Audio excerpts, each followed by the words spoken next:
It's apple picking time.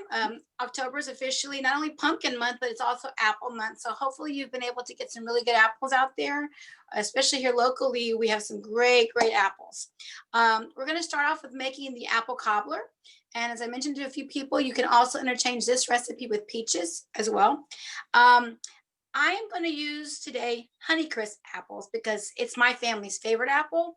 And as far as the texture of the apple, it's really, really good because it's crisp and firm for baking. So I'm going to mention that we have a particular chart that I just sent to Kathleen that I got from the U.S. Apple Association. And she is going to email this to everyone afterwards so that you can reference it. But basically it talks about all the different apples and it gives you the coloring, the texture, the flavor, and what are the best usage. Because as you know, each apple has a different flavor and a different texture. And some apples are better for baking. Other apples are like Macintosh are better for like sauces because you don't want it to completely come apart. And that's why I like using the Honeycrisp apple. It's not too tart. It's still crisp and firm, and it's easy for kids to cut as well. It doesn't like start to mush up or get mealy. And that's just my preferred apple, but you know, you can decide which apple you might have a bunch of. I'm going to be making half the recipe because I've already pre-made this another half recipe to show you what it looks like at the end in case we run out of time.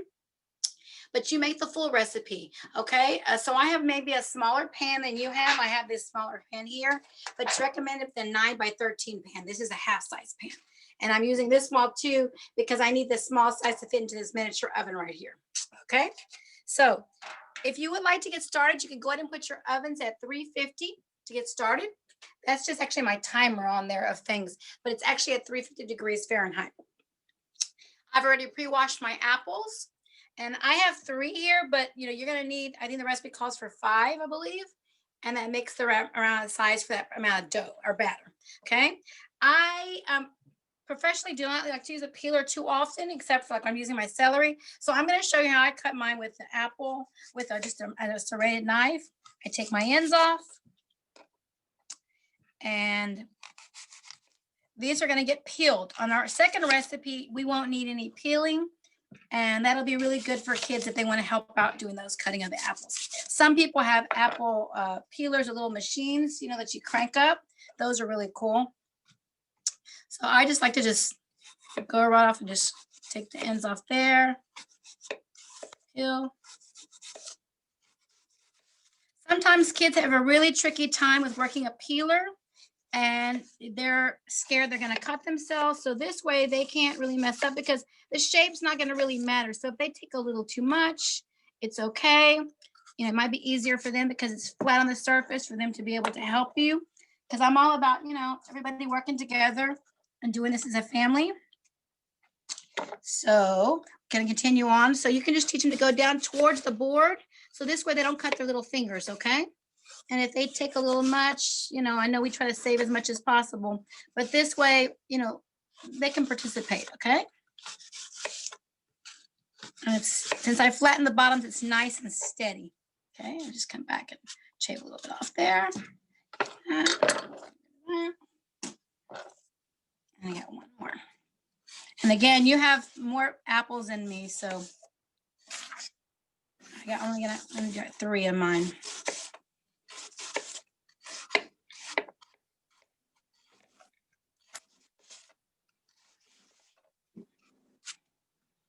Okay, so I got my 3. And then I'm gonna show you, I'm gonna cut here. Instead of using a core, I'm just gonna cut here. I'm gonna cut this other side. And then I'm gonna cut my sides here. And I'm gonna do all 3 first. Now, if you want the kids to help you out at this point, it's easy because guess what? The slices don't have to be so perfect. It's very rustic, okay? So this way they can feel a really, you know, sense of pride helping you out with this. And this is something they can do over the holidays too. They can do this, you know, for Thanksgiving or Christmas, you know, brunch or whatever, and they can help you out with this. So I like to take these. You don't want them too thin. You want them to have a little weight because they need to sink into the batter. So take a look at that. See how thick that is? So the kids can get a small, even a butter knife will go through this type of thing. And you just put several like that. They're gonna go from here straight into the pot, which I have over here. I'm gonna put my pot on low. It's gonna make some noise, so I'm gonna start louder. And after I cut mine, I'm gonna put them right into the pot because we're gonna have to get them going with a little sugar and some salt, okay? Now, as with the recipe, you see in the pot, it asks you to put a little bit of salt in there. The reason we put salt in there is because salt always helps extract any moisture out of items. And in this case, we want the moisture to come out is the apple juice, okay? Which helps flavor the batter and the whole dish.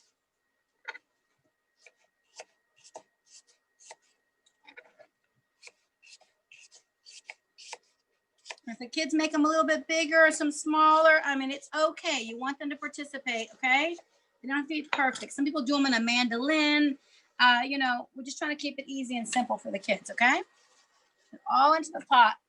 Again, you're going to have more than I have because I am only making half the recipe for me. I'm putting them in the pot. I have it on low. I'm going to take my 3/4 cup of sugar. I'm going to sprinkle it in.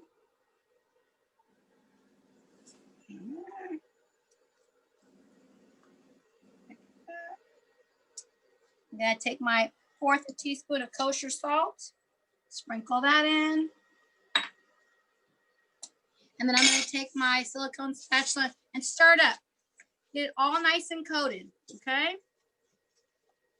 And you're going to say, like, it looks a little dry. Like, what's going to happen? It's going to melt. It's going to come down. But we don't want to put it on, like, high because we're not trying to caramelize it. We're just trying to get it going, okay? It's going to be in the oven for a while to be able to get going. Nice and coated in there. And I'm going to move it to medium now, okay? All right. Let's put a top on that. And let that go. Keep an eye on that. Okay. Meanwhile, while that's going, we're going to work on getting our pan ready. So you're going to take your pan and you're going to have your 6 tablespoons of butter. I like to use unsalted butter so it doesn't get too salty. I like to take a little bit of it and just go around the edges of this pan. Yours is flat, so you're not going to have this problem like I'm having. That. And then the rest of the pieces, you're just going to drop right in the pan. Easy peasy. Kids can do that. See? They can do all that part for you. Right in there. And then this is going to go directly into the oven for like, even if you're just putting your oven on right now, it's okay. It only needs about 3 minutes or so just to get that butter up. I'm going to go right in there. I'll put a timer. Around 3 minutes. All right. Next, we're going to work on the batter. All right. I'm using a bigger bowl. You may not need a bowl this big, but I want you to be able to see as I'm working it in here, okay? It can be a stainless steel. It can be glass. It can be plastic in this case. It does not matter, okay? First, we're going to put in our cup of sugar. You're just going to look like more. Remember, you're making a full recipe. Sugar. A little bit more in there. Sorry. My baby spatula, my favorite thing. Sugar. We're going to put our 1/4 teaspoon of kosher salt. And I love this recipe because you don't really have to sift anything. Again, children can help you do all this measuring and pouring it in there. You got your 2 teaspoons of baking powder, not baking soda. And you have your 1/2 teaspoon of cinnamon. I'm going to give that a little bit of a stir. Smells good already. Smell the apples cooking. Cinnamon here. And now we're going to put the flour in there. 1 cup of flour. Stir it around. Again, kids can do all this, do all the stirring and all the pouring. Now, all these dry measurements, remember, they need to be measured with a dry measuring cup, which, you know, the ones that look like this are the dry measuring cups, okay? When doing baking, always remember that, okay? Dry measuring cup when you're doing on the measuring. And the liquid ones are the ones that have a glass handle and they have a handle on them. And that's what you're going to measure your milk with. Your milk's going to be a 3/4 of a cup. So before I pour the milk in, I'm going to take just a second to check on our apples over here. Ah, they're going. Smells good. We got that. They're now. Take a look at that. You see how my sugar's going? We can turn that off now. I like, this isn't called for the recipe, but I like to put just a sprinkle of cinnamon into the apples. Just a little. My family loves cinnamon. All right, just enough to infuse the flavor into the apples. Oh, it smells good. Okay. All right, at this point, we're gonna leave them right there, and I'm gonna put the top back on. I want them to cool just a little bit. Okay, we're gonna take a look here. Take a look at our butter. Oh, it's melted. It's melted. There it goes, right on time. I'm good. Okay, so there is our butter.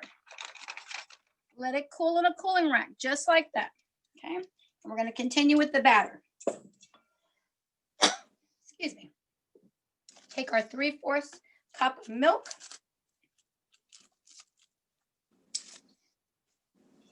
Make a well in the middle. I'm going to pour it in. Go. I'm going to turn it just so you can see it. You don't need a mixer. So again, children can do all this. Stir, stir. Don't need to go crazy, like really fast. You're just trying to incorporate it a little bit. That's it. Make a nice little batter. Scraping your edges.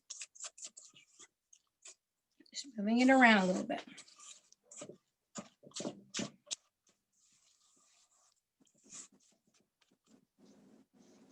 Okay, as long as it's worked in there. Okay, now this is the funny part. It's gonna look weird. You have to trust me on this. It helps the crust get crusty on the outside of this. Okay, so there's our batter. Our batter is gonna go right into our pan over here. Yeah. Again, you probably have a larger pan, so it's going to go right into the pan. Easy stuff here.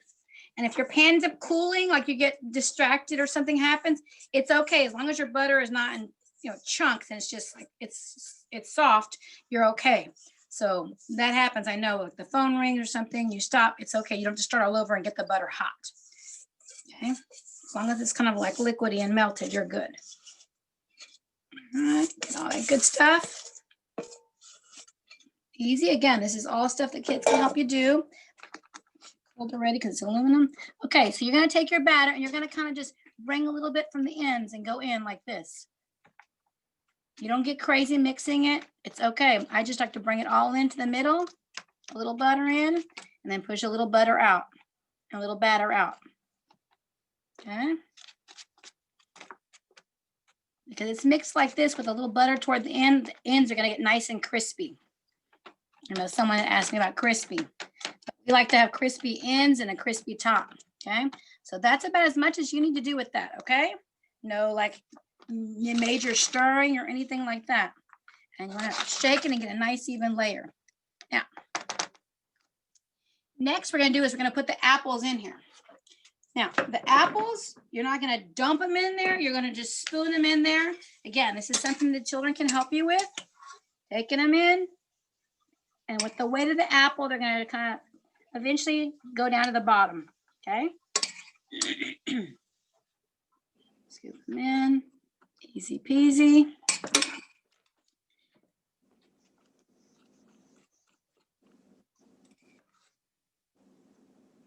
My pieces, I kind of like mine a little bit big because I like my apple to stay a little bit crispy. I don't like mushy apple. That's just me. So if you like them thinner, mushier, make them a little thinner. It's okay. That's 2 pieces in there, I think. And eventually they're going to soak to the bottom a little bit, or they're kind of floating right now. And then the batter is going to puff up and kind of encompass it, okay? Now, you're going to want all the juices to go in there. I'm going to try to get as many of the apples out here as possible.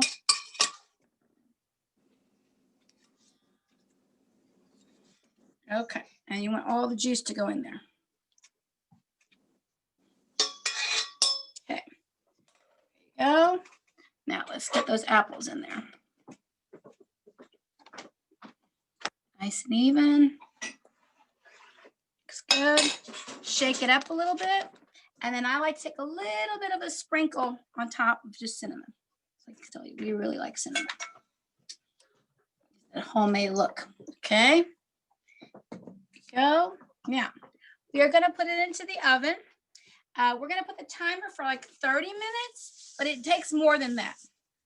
It takes about, 35 to 38, possibly 40 minutes, depending on your oven. This oven's really small, so it may take even less than that. But in the event that we finish our apple salad, I'll show you what it's supposed to look like when we finish. Just gonna go right in there. Set our timer for 30.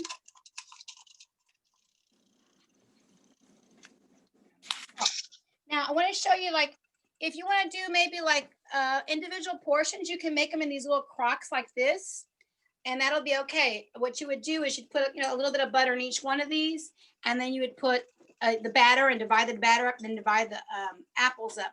And you make it small ones if you're having a little like dinner or something like that. Or if people like to have individual ones and pull them out of the refrigerator, you can just put them under the broiler to rewarm and put the ice cream on them. Okay. All right. We are going to move on now to the apple salad. Now, let's see here. We are going to work with, now we had Honeycrisp before. We're going to work with Red Delicious apples, and we're going to work with a Granny Smith apple. Now, the recipe calls for a little more. I'm just making a bit of a smaller portion because there's only 3 in my family, and I don't want to have too much of this. You want to make sure that you have a glass bowl to work with. It just helps because we're going to be using a little bit of lemon. And when I use lemon, I like to use glass because of the metallic flavor that it might get from a metallic bowl. The reason we're using lemon is because sometimes the apples will oxidize before we get a chance to get the whole salad made. And so therefore, I have several bowls here. This is going to be my mixing bowl. This is where I'm going to put my bowl. It's going to have the lemon juice. So it calls for 1/2 of a lemon. I'm going to squeeze that right into here with just a little bit of water, just a splash, just to coat the apples that I'm cutting. Just, especially if your children are helping you, it may take you a while to get all the apples cut. And by the time you're finished, I don't want them to say, oh, the apples all brown, they don't look appetizing. So I'm squeezing here. Oops. A little lemon water. Because I'm adding water, it won't affect the flavor as much as if I was just putting just straight lemon juice, okay? There you go. Put my lemon in. All right. So I got that. One little seed. There you go. Okay. So this is where I'm going to put the apples after I'm cutting them, okay? So if your children are helping you cut them, again, you can go with the option of having to use the peeler. When my daughter was learning how to cut an apple, I taught her how to do it with a knife as opposed to peeler. We started doing all this business. We started cutting here. It went crazy. So I saved the peeler for other things, but I would prefer to do my apples with a knife, teach them how to cut just with a flat bottom so they don't hurt themselves. Keep it real safe. Okay. Again, I'm going to cut this one. We're not going to need to peel these because this is going to be like a beautiful salad with the cuts. But I am cutting the tops off again, just to show you how to help the children help you cut these apples. Okay. So we're going to do it the same way, but we're going to make kind of like a small dice because we want it to be pretty. But if it is uneven because your children are helping you, it's okay too, because once you get with all the other components of the salad, I'm going to tell you, nobody's going to be able to say, oh, your pieces aren't perfect. It's going to be so yummy that no one's going to really be caring, if it's, your cuts aren't uniform. Okay. I like to use 2 flavors of apples because, the Red Delicious is obviously sweeter and the Granny Smith has got tartness. So I like to make it kind of like a yin and yang. This salad is kind of a take on the old Waldorf Astoria salad. And I'm from the South. And so we make it with pecans. But if you want to use almonds, feel free to do that as well. So, this is the size that we want of an apple, okay? Right there. But I'm going to leave that demo there, but I'm going to put them right into the water with a little bit of lemon, and every once in a while we'll, if you want to put it like this flat, Your kids can help you cut with a small butter knife or anything you want to use that you feel safe with. That.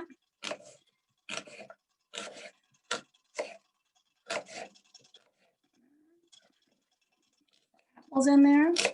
Are there any questions so far while I'm cutting all the apples? Anybody? They're all muted. All muted? Okay. In case anybody has any questions, you can send in a chat, or you can, we Use can, the chat. huh? Use the chat. Use the chat if you need to. And after we finish this salad, I'll teach you what you can do with the salad. And you can serve it just either, as a breakfast item. You can serve it at a lunch, like as a cold salad.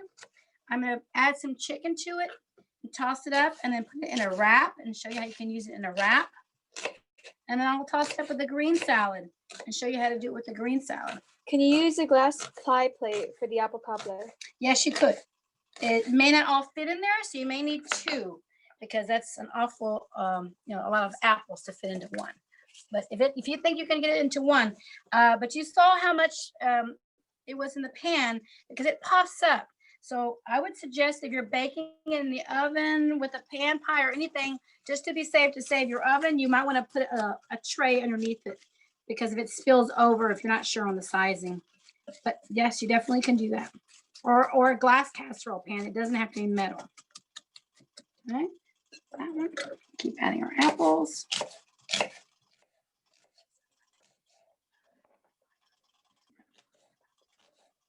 Any other questions?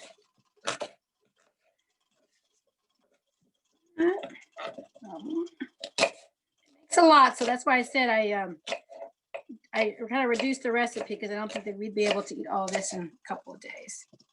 I'm gonna mix mine. Now, because Granny Smith or tartar, they oxidize a lot less. The Red Delicious apple does seem to oxidize faster, so therefore we require the lemon juice.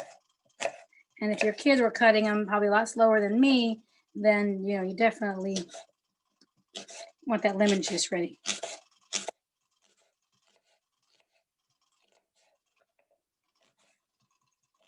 Now, this is a salad that we have every Thanksgiving when I was living back in Texas.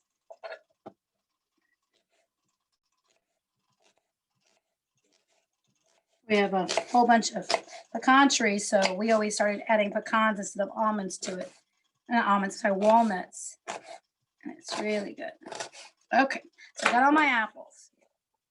Again, if you want to cut them a little smaller, I kind of like mine this size. There. And I'm just going to coat them with the lemon juice a little bit. Especially if you're going to serve this like at a luncheon or a buffet at your, breakfast Christmas morning or Thanksgiving morning or something. You don't want your apples to be all brown. So I try to coat them really good. Pieces in there. Can you use real 100% lemon juice in the bottle instead of real lemon? Yes, as long as it's a citric or something acid. So even if you don't have any lemons or limes or anything, you can even use apple cider vinegar, a little water. Or orange juice even works too. I mean, like, as long as it's kind of acidic, you'll be fine. You don't want anything too strong, because obviously the flavor. That's why I dilute mine with water, because I don't really want to disrupt the flavor of the nice seasonal apples that we have here. Okay, so I'm gonna leave that there for a second. That was a yes to apple cider vinegar? Yes, that's a yes, but dilute it with a little water. Okay.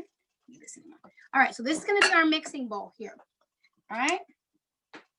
I've coated those apples, and now what I'm going to do is I'm going to strain them here. If there's a little liquid left, I'm going to strain them here. So I don't want a lot of extra liquid in my salad per se. Okay. So they're going to be draining in there now while I add the other ingredients and components in there. So we have that. We have now a half a cup of raisins. If you don't have raisins, then you have golden raisins. If you have currants work. Okay, so those are going to go right into the mixing bowl. Or half a cup of that. If your children want to help you and you're still cutting apples and they got tired of cutting apples, get them to do your pecans. If your pecans are in half, you can get your children to just literally cut the pieces of little pecans in their little hands just in the bowl like this. Just have them cut them with their hands and break them into pieces like that. I use a mini food processor, but they could break it with their hands and help out. So they feel like they're part of the process, okay? So there's my pecans. I do them, as you can see, in little pieces, but I don't want them to become pecan dust. But if they're pieces like this and your kids want to help you, just break them like that, and that way they can help you. Okay. Gonna go with my cheese. I like to use sharp cheddar, but mild is fine too. You can even use, like the extra sharp Vermont one works really well too. I like to buy a chunk, and then the same thing. I cut my pieces.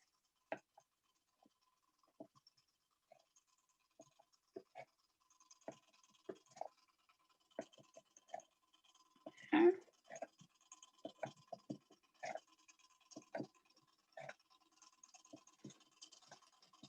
Like that. And then I take a few pieces and go this way.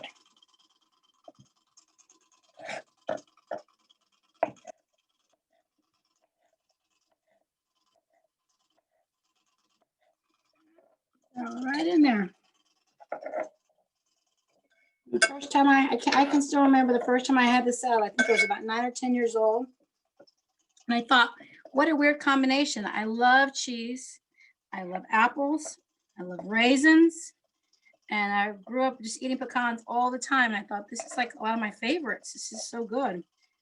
You can use low fat cheese. You don't have to use, whole fat cheese. So if you want to keep it, a little low fat, you can do the same.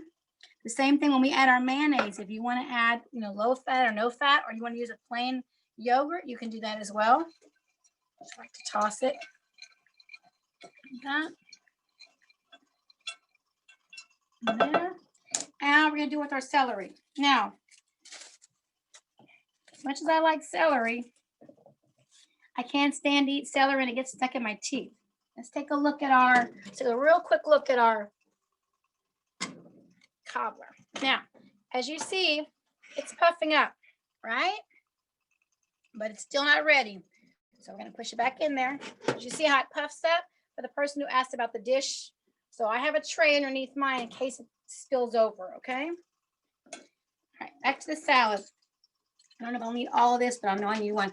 I like to peel my celery because I don't like it to get the texture of all those strands as I'm chewing my nice salad. So I take all the strands off of that. It makes it easier. Cut it in half first. And again, you want to practice with your kids. Just put them just have them do everything against the cutting board. It didn't have to be perfect, but at first you cut it in half. That way it makes it flat for them. And then go this way. Like that.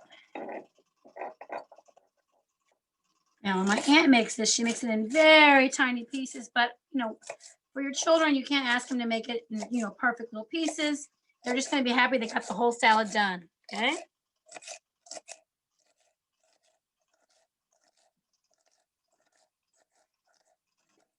Okay. We'll do another one because we need about a half a cup. It's about 2 stalks. So again, we'll take the strands off. Stalk here.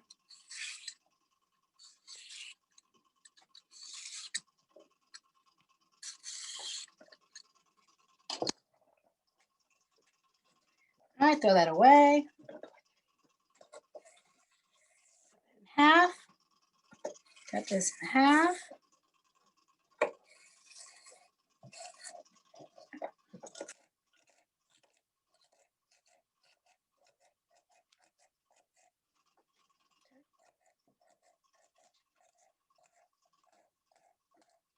Now the celery adds a little bit of the saltiness. So we're going to have the sweet of the raisins, a little tart from the apples, plus the other sweet of the apples. And the celery adds the salt, crunchiness of the pecans, and the nuttiness. So there's a lot of flavors that are working together here. Okay, we're going to toss it off. All together. All right, so we have that. Apples have been draining. Put our apples in. That should be good. Toss that. They're stuck there.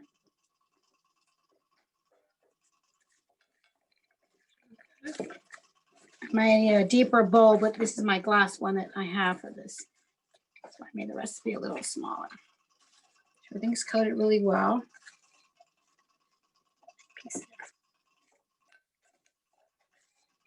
All right, so we have these things coated really good. Now,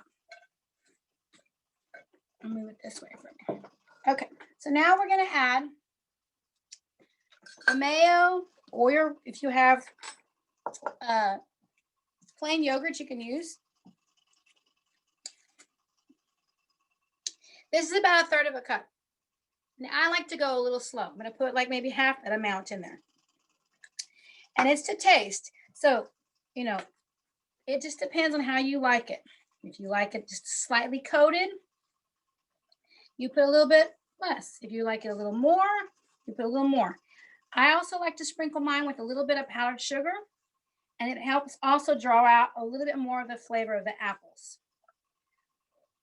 Okay. I'm gonna put just a touch more in there for me. I know how I like it. And again, if you want to use that yogurt, you're going to use vanilla yogurt. If you don't have plain yogurt, use vanilla yogurt. It's okay. Substituting is, this is just like a map, but you can actually just figure out what direction you like to go in. I said you can change the nuts if you want to change the nuts into whatever flavor you want to. Okay. All right. So it has a nice small coating, but it's not dripping in mayonnaise, if you know what I'm saying, right? Like, you don't want that. You just want a nice little coating. Okay. All right, so that's the coating on it. I'm going to put maybe like 1 tablespoon of powdered sugar, and which is 3 teaspoons is like 1 tablespoon. So that's 1 teaspoon, 2 teaspoons, 3 teaspoons. So that makes a tablespoon. And what it's going to do is going to help loosen up a little bit of the mayonnaise and not seem so oily. It thins it out a little bit. Like I said, it also helps out bringing the flavor of the apples. Okay, getting those corners real good. All right, at this point, I'm going to take a little taste. I got a tasting spoon.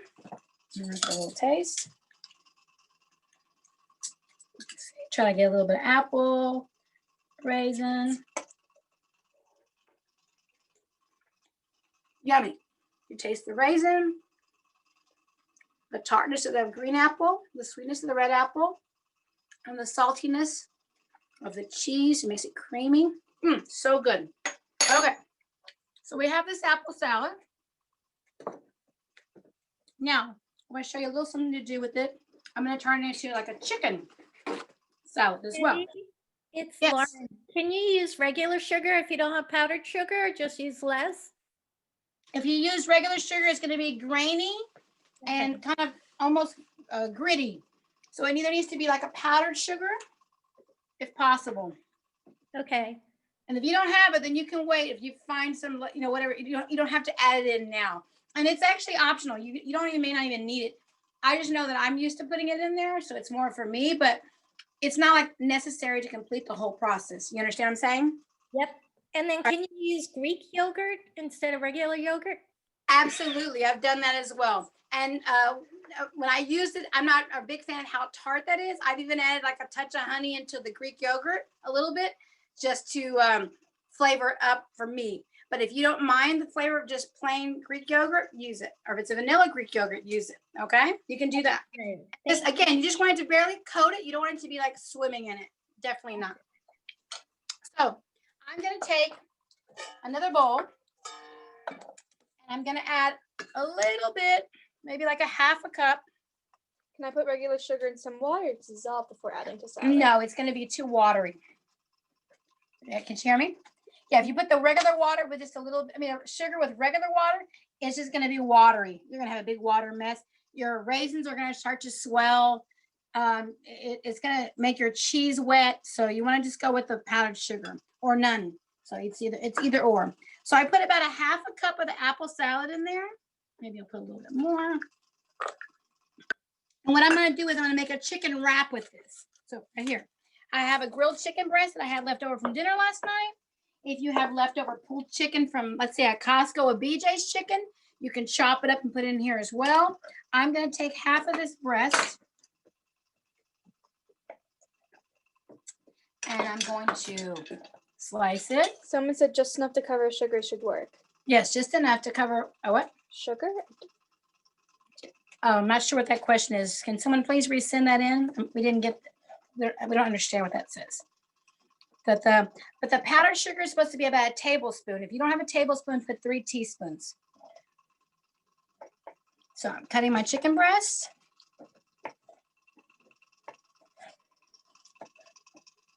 Little cubes, the size of what you have there. Debbie, can you also use tuna instead?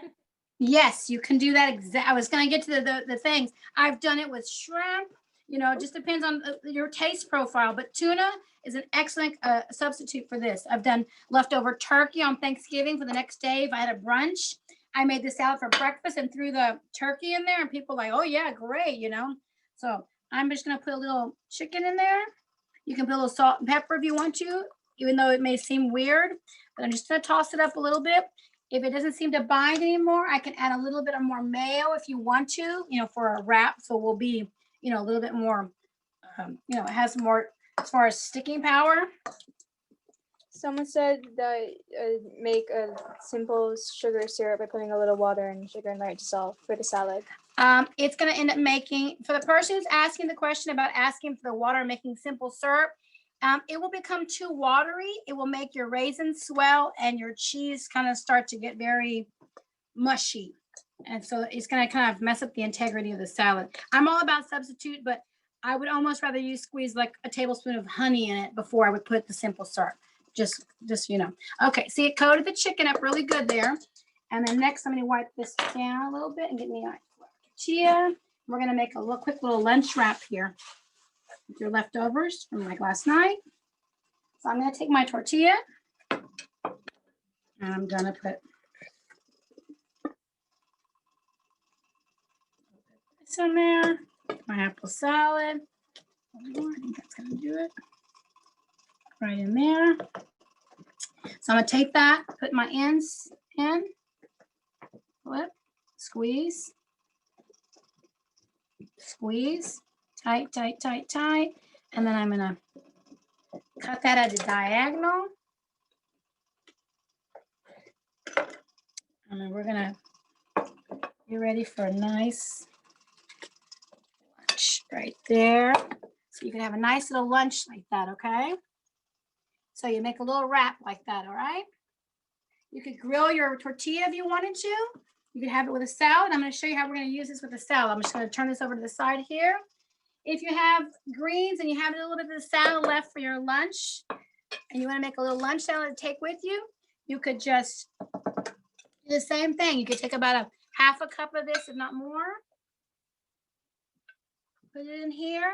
Or you put, if you want like a little bit of olive oil or something like that, just to coat your greens. But again, same thing, you could add a little bit more mayo and you just give it a toss with your salad. You could add the chicken to here. You could add the tuna to here. And if you wanted your protein. And I like to toss it up. I would like probably a little bit more. If I had dressing, I'd put dressing, but I'm just going to put a touch more mayo. Or the yogurt if you want to. Just to coat that up. You can put your salt and pepper in there. And then we're going to put it on a plate. Show you how to plate that up.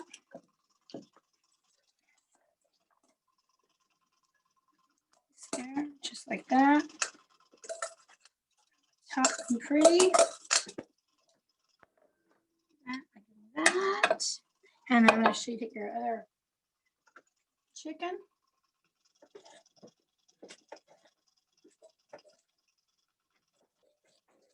Nice little lunch for you.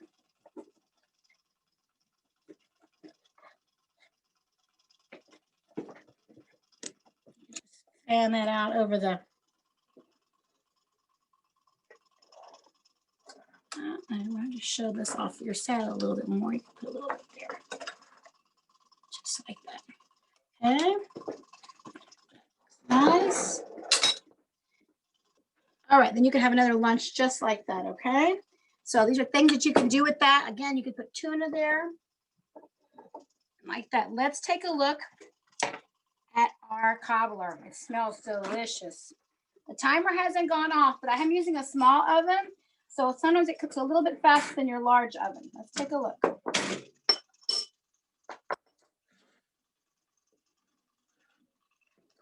Oh, it's good. Okay, so it puffed up. Check it here. Okay, it could go a little bit longer, but I wouldn't do it too much longer. You see how the edges got nice and brown here? Now, I have one that I've already cooked off, and I'm going to show you. It shrinks a little bit, okay? But sometimes when I take it over to a friend's house, I par cook it, which means like halfway. So I would par cook it like halfway or a little bit like under. And then when we get there right before dinner, we put it back in the oven for like 350 if we're not in a hurry. If we're in a hurry, we put it into the broiler and crisp up the top and just get it nice and warm, okay? Let me show you the one that I already have made. And you'll see as it cools here, how it shrinks back down. So it puffed up here, shrink down here. So if I was to go back to a friend's house and try to rewarm this, I would put it under the broiler so the top gets nice and crispy like I like it, how I mentioned to you at the very beginning, okay? But that's basically like one full recipe is what I made here, but I made it in 2 halves. Now, and what's peach cobbler without a little ice cream? So sorry, I'm sorry, not peach. I'm talking about apple cobbler. And I said peach because I told my friend the other day that her peach cobbler was so good that we made with her peaches. All right, so take a look at that. Now, I'm going to just flip this over because someone asked about the bottom. That's what my bottom looks like. So if you were worried about the bottom being too watery, just want to let you know what that looks like. I'm still going to take a little bit from the top to put on the top because that we love that in our house. I'm gonna put a little bit in there. You see how dry the top is, and you can see the bottom of the pan. There's not extra liquid, swimming around. That's how you know it's ready too. Okay, take that. Take some Haagen-Dazs, my favorite. Let's see, I may need some assistance with this. It's a little hard. Hold on a second.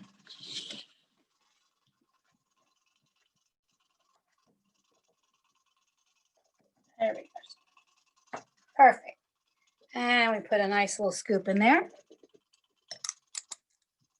Top. Go. Perfect. Nice clean spoon in there. And there you have your apple cobbler with a little bit of ice cream. And that's yummy. Yummy, yummy.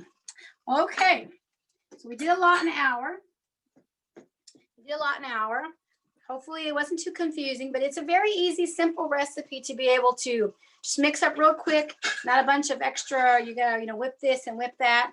And it takes care of itself in the oven. And you can obviously do other things while it's cooking for, 30 plus minutes. Your oven was bigger, so it's gonna probably take 35 minutes at least, possibly 40, depending if it's electric or gas. This is a small electric oven, so it's very compact, so it cooked a lot faster, which helps out when I'm trying to do all these different things. So any questions you might have, remember you can make a wrap right here or some kind of a salad with it, or you could just eat it if you wanted to, just in the bowl. And then this is our apple cobbler with ice cream. And this is the finished products right here. If you have any questions, please let me know. I'm really glad you tuned in. I want to thank the Ruth Keeler Memorial Library for helping sponsor this. And if you're interested in watching it again, or maybe taking some more notes or anything, it is recorded. It's on the YouTube channel or the Facebook channel at the Ruth Keeler Memorial Library. You go there and you'll be able to click on it. Again, we're going to send you a email with that chart for the apples. So I thank you for watching, and hope you can join us next week.